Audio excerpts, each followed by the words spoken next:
bavakantsika iry Jehovah ny masina tsara indrindra ao misaotra anao indray ary mbola nomenao fotoana afaka mivavaka eto anatrihanao misaotra ny amin'ny tombonandro nomenao anay androany. Jesosy misaotra ny amin'ny fiarovanao anay nandritran'izay alina tontolo izay ary nahita an'ity andro vaovao androany ity. Misaotra anao manokana ny amin'izany Andriamanitra. Misaotra ny amin'ny fahafahana ihany koa nomenao mbola afaka hifampizara teny eto indray amin'ity androany ity. Tompo apetrako fenampelantananao izay teny rehetra ho toriko eto. Aoka ianao fa ny masonao ny ampianatra anay. Aoka ianao ny anokatra ny fonay tsirairay avy andraisanay ny teninao. Matoka anao fa ny masonao fa ianao no mampianatra anay izay vonina hieno anao izay. Misaotra fa ny masonao. Alleluia. Amen. Tonga dia maka teny avy hatrany ato amin'ny Hébreu 12:4-12 izay mivaky toy izao hoe amin'ny anaran'i Jesosy mieza mitady fihavanana amin'ny olona rehetra ary ny fahamasinana fa izay tsy manam-pahamasinana dia tsy ahita an'Andriamanitra. Araka an'izay teny izay no entiko ampaherezana anao amin'ity androany ity hoe mieza ozy ny tenin'Andriamanitra mihavana ny olona rehetra, mitady fihavanana amin'ny olona rehetra satria rehefa tsy mihavana amin'ny olona rehetra dia tsisy fahamasinana ny anatinao any dia lasa tsy ahita an'Andriamanitra tsika. Fa mila zany manana fihavanana amin'ny olona rehetra fa tsy hoe manavakavaka hoe ty tsaratsara tarehy dia ty ty tiako hisy relation amiko, na hoe ty ratsiratsy dia tsy dia tiako mifandray aminy, na hoe ty malotoloto dia ty madio. Tsy ohatra izany miaraka amin'Andriamanitra fa amin'Andriamanitra dia tiany daholo ny azo ny olona rehetra. Tsy mbola nisy olona nilavin'Andriamanitra zany ka hoe nanota izy dia nanantona an'Andriamanitra dia Andriamanitra hoe be loatra ny fahotanao fa tsy handray anao fa dia noraisin'Andriamanitra avokoa. Dikan'izany hoe mihavana amin'ny olona rehetra Andriamanitra fa tsy hoe ny zanany ihany na ny vadiny ihany na ny mpiray tampo aminy na ny ray aman-dreny izay ihany no ezahany mihavana na ny fianakaviana fa ny olona rehetra hozy izy ny tenin'Andriamanitra dia mimezahantsika mitady fihavanana foana amin'ny olona. Tsy miteny izy hoe androany ihany ianao hoe manahoana tompoko miarahaba olona fa mitedava hozy izy fihavanana amin'ny olona. Ianao zany rehefa mifahan'olona anankiray tsy miavinavina hoe manontany ilay olona dia hanavinavina ny hamalinana azy fa tena hoe ampitiavana be ny hamalinan'ilay olona, ampifaliana be dia lasa mihavana aminao automatika ilay olona mahafinaritra anahy ny olona iny. Tena hoe aoka zany tsika tsirairay avy ireo hitady fihavanana amin'ny olona rehetra satria raha tsisy fihavanana amin'ny olona rehetra tsika tsy afaka hanomasina ny tenantsika. Ataovy par exemple hoe amin'ny tenantsika fotsiny voalohany indrindra diovitsika karakaraintsika io vatantsika io ka ataovy misy zavatra anankiray maloto any amin'ny vatanao fa ohatrany tsy à l'aise mihitsy ianao. Ny lohanao tsy maloto, ny tananao tsy maloto fa ataovy hoe ny tongotranao maloto mivoaka ianao fa ohatrany tsy à l'aise ianao rehefa zavatra any ambany ihany ilay izy. Ohatrany tonga dia ny tenanao rehetra tsy à l'aise miaraka amin'ilay maloto daholo. Mivoaka ozy tena hoe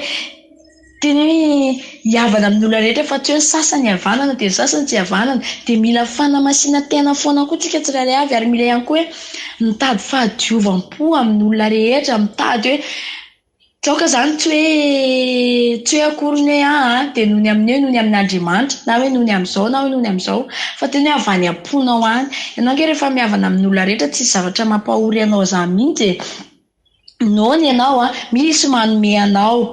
Mila zavatra anankiray anao dia misy ataon'Andriamanitra fitaovana hanome zavatra anao rehefa ianao mihavana amin'ny olona rehetra. Ka mila ozy ny tenin'Andriamanitra hoe mitedava ozy tediavana foana zany ka amin'izao fotoana izao tsika dia efa fotoana fiandrasana fiverenana Jesosy Kristy eny amin'ny raolanitra dia izay ilay hoe ka izay tsisy fahamasinana ozy izy dia tsy ahita ny tombo zany satria ny olona miaraka amin'Andriamanitra dia olona madio, olona mendrika, olona tena hoe tsopo, tena hoe tsotra zany. Ataovy par exemple hoe iona amin'olona anankiray izay mbola tsy hitanao hatramin'izay nefa efa nisy relation taminao foana izy dia tonga fotoana iray ionana fa tena mikarakara, manao volo, manao maquillage, miakanjo tsara, tena mahasahy mividy akanjo lafo satria iona amin'ny olona anankiray izay tena mbola tsy hitako nefa androany aho vao ahitana azy. Dia mihoatra lavitra noho izay ny Andriamanitra. Ny Andriamanitra tsy ny fitafy ny mila atao tsara hoe hanao jupe be hatraria na hoe hanao talon tsy dia lava fa fohifohy na hoe tsy aseseko ny tratrako tsy izay ny an'Andriamanitra fa mitoepo ny jeren'Andriamanitra dia fahamasinana ny any anaty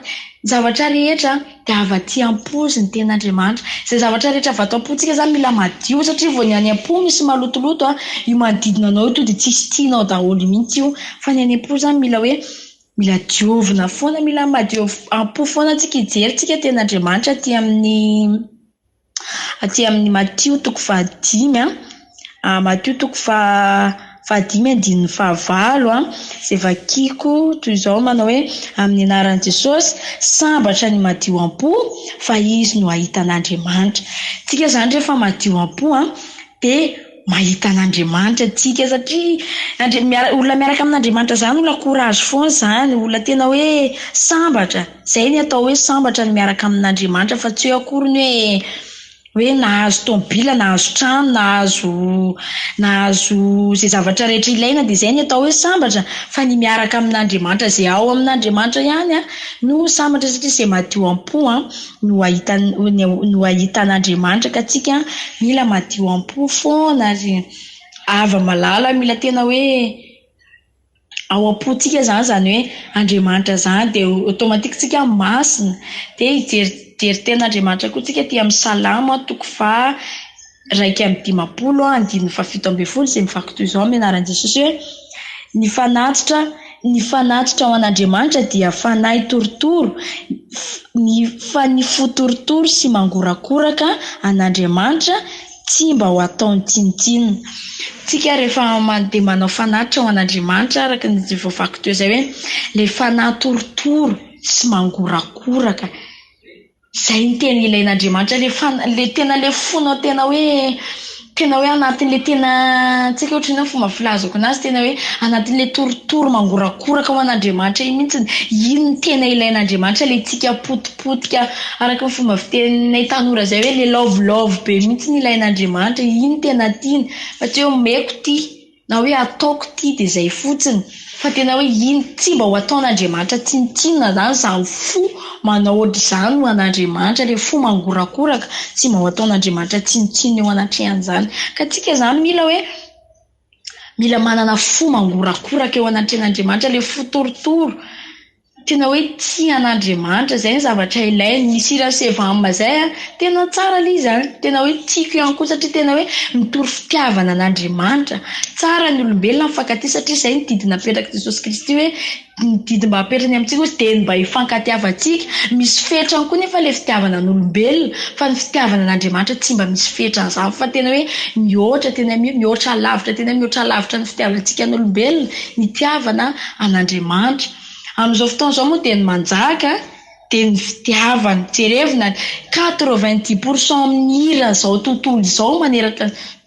manerana izao tany izao dia 90% dia hira-pitiavana daholo. Ankavitsiana anga hoe hira fananarana na hoe hira fampaherezana tanora na hoe olon-dehibe fa presque dia hira-pitiavana foana no tena irahan'ny olombelona amin'izao ka izay tena hoe manjaka izay fitiavana izay eo amintsika samy olombelona dia mila foana izany hoe madio am-po ihany koa everiko inona zavatra mila madio eny amin'ny tenantsika, ny fo, ny saina, ny fanahy, ny vatana, ny fitafiana, ireo dia mila madio anatrehan'Andriamanitra satria ao ka hoy isitsika dia mba ho fianarana ho amino, dia mila ihany koa zany mba ho fianarana ho amino tsika tsirairay avy ireo fa tsy akory tsika ho ny vavaka nefa fitafintsika ho ny mampimebe fa aoka tena hoe fitafy mendrika hanomezam-boninahitra an'Andriamanitra be dia be. Eritreretina nefa zavatra iainantsika rehetrarehetra dia efa ao anatin'ity baiboly ity. Nisy fotoana nahita hoe za tsy nalala hoe izany inona moa misy anarana biby izay tadidiko hoe misy anarana biby izay teneniko foana. Za tsy nalala hoe izy io ke ao anaty baiboly. Zahay ve zany zavatra rehetra amin'ny fiainantsika dia efa vitan'Andriamanitra plan daholo fa anjarantsika ny mamakivaky ao anatin'ilay izy.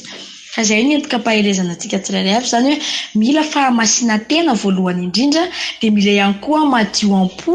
satria izay madio am-po izy nahita an'Andriamanitra. Dia fahatelo manarakarak'izay mila torotoro anatrehan'Andriamanitra ny fontsika, mila fo mangorakoraka dia mila ihany koa mitady fihavanana ao koa izy havana amin'ny olona rehetra na miavinavina aminao io olona io dia miresaha amin'ny foana mitsikia amin'ny foana fa tsy hoe rehefa miavinavina amiko dia tsy rarahiko fa mila fotsiny hoe anjara tsika tsirairay avy efa mahafantatra ny tokony atao daholo satria efa mandalina presque ny ato efa mandalina ny ten'Andriamanitra dia efa mahafantatra hoe ohatrin'ny ahoana sy ahoana ny disiplinina miaraka amin'Andriamanitra izany fa araka ny teny tompo izaho fa tsara Jehovah hozy izy mila zany tsika mizaha fa tsara Andriamanitra be dia be ny zavatra izahana toetra an'Andriamanitra fa zavatra azafady diso izany fomba fiteny izany hoe zavatra anankiray ihany azontsika izahana toetra an'Andriamanitra fa tsy ny zavatra rehetrarehetra. Hozy izy ny ten'Andriamanitra hoe izaho toetrany amin'izany fanaovana mpahafolo-karena izany aho hozy izy ka tsy hosoka afaka midanatany eo ambony lohany lanitra fa tsy zavatra rehetra dia izahana toetra an'Andriamanitra daholo hoe andeha hanao an'ity izany dia ohatrin'ny ahoana izany ny ataon'Andriamanitra hiaro anahy ve sa tsy hiaro anahy fa zavatra iray ihany dia ny fanaovana mpahafolo-karena izany dia izay ny entiko hampahirezana anao amin'ity andro an'ity sy zavatra rehetra tsy voalazako teto aoka nefa ny masina no ampatsiahy anampy ny zavatra rehetra tsy voalazako na feno na tsy feno dia efa ny masina ny anampy an'izay dia samy io tain'Andriamanitra avokotsika mialohan'ny hamaranako ny fotoana dia endaontsika hiaraka hivavaka. Ijehovah ny masina tsara indrindra misaotra anao ny amin'ny teny izay nolazaina teto indray misaotra betsaka anao Andriamanitra tsara indrindra fa ianao nampiteny anahy teto misaotra ny amin'ny fahafahana na dia fotoana fohy kely ihany ary dia isaorako anao izany Andriamanitra satria fotoana rehetra dia zava-dehibe aminao. Misaotra anao Jesosy Kristy ny amin'ny teny rehetra izay voaray teto makasitraka iray eo ary tao ihany koa ny mpiara miasa rehetrarehetra ato amin'ity groupe ity mba tena hanome fahasoavana anay ianao hanome fahafahana anay ianao isan'andro amin'ny fotoana izay anananay andraikitra dia ianao ny hanome fahafahana ny tsirairay avy misaotra betsaka Andriamanitra tsara indrindra aleloia amen. Samy miaro tain'Andriamanitra antsika rehetra dia mitombo daholo any amin'ny fahatsarana.